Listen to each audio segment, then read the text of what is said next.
In today's video, I'm going to teach you how to send follow-up emails after form submissions in HubSpot.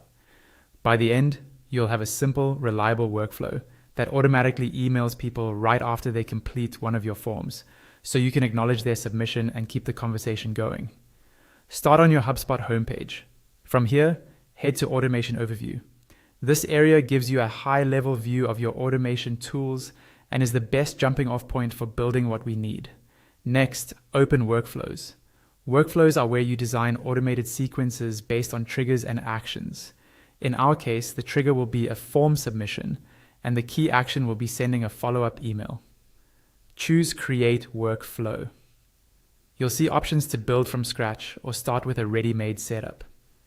To move quickly and follow best practices, select from Template. Templates are great because they bundle common settings and save you from missing critical pieces. Browse the available templates and pick one designed for sending an email after a form submission, then click Use Template. The template will typically include the enrollment trigger that listens for a specific form. If you're prompted, select the form you want this workflow to watch. This ensures only the right contacts flow into the automation. If your portal has multiple forms for different purposes, double-check you're choosing the exact one tied to your campaign or page. You'll land in the workflow editor. Click the plus sign to add an action.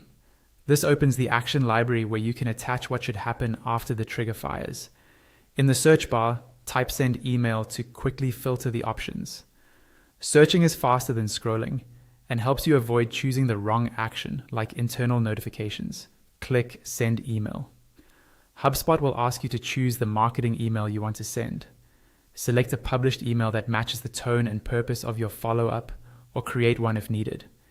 Keep it concise, confirm the subject line is clear, and consider adding personalization tokens like the contact's first name to make the message feel tailored. Also make sure your from name and reply to address are correct, and that your email includes compliance essentials such as your footer and unsubscribe options. That's the core build. You've navigated to Automation Overview, opened workflows, created a workflow from a template, and added the send email action. Give your workflow a clear name so teammates recognize it later. Review the enrollment trigger to confirm the right form is selected, and you'll be ready to use this automation to instantly follow up with new leads and deliver a polished experience every time.